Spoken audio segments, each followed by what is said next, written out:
right, welcome back. Welcome back. So a lot is going on in Anambra State. A lot is going on. People are losing their life like chicken, and it's not funny. It's not funny at all. It's not funny because government of Soludo in Anambra State are not actually protecting lives and property because we know what happened a few weeks ago that federal government of Nigeria sent some security forces to demolish house that they claimed allegedly belonged to one of the commander of Agdakodo because of kidnapping link and something like that. So today we are now seeing the same Agdakodo group, all right, buying people in the market. 4 people were sent to judgment for no just reason.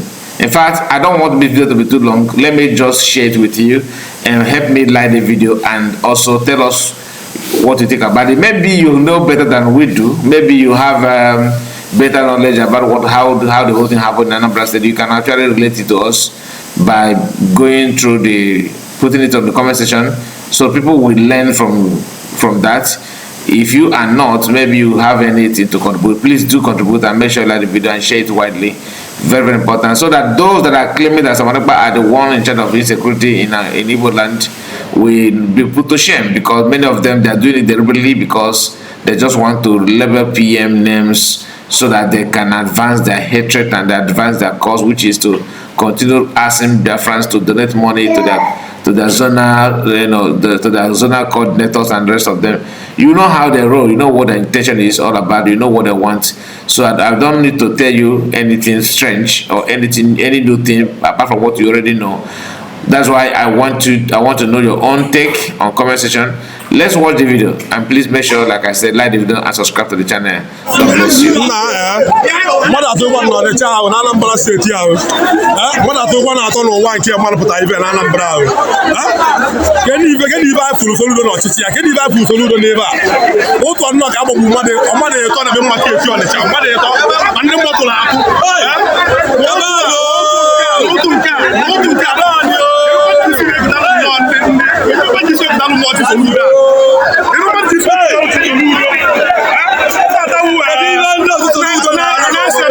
September 2025.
How we are?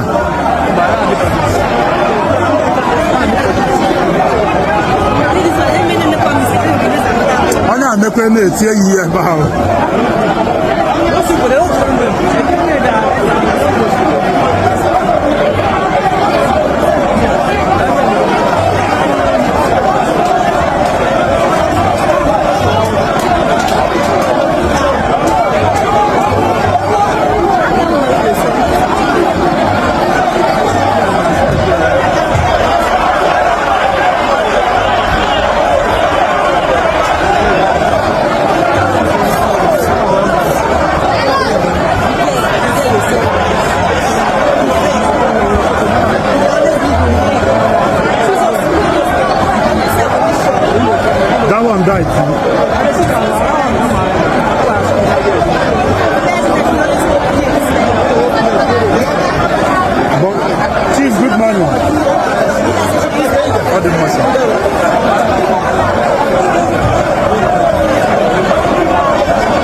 mmadụ atụkwa na Ọnịcha ahụ na Anambra steeti ahụ mmadụ atụkwa na-atọ n'ụwa nke mmadụ pụtara ibe na Anambra ahụ kedụ ibe anyị fụrụ Soludo n'ọchịchị ya kedụ ibe anyị fụrụ Soludo n'ebe a otu ọnụnọ ka agbagbu mmadụ eto na be mma steeti Ọnịcha mmadụ eto ma ndị mmadụ na-akụ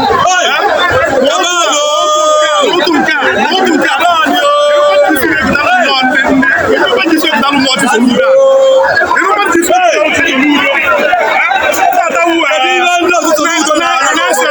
September 2025.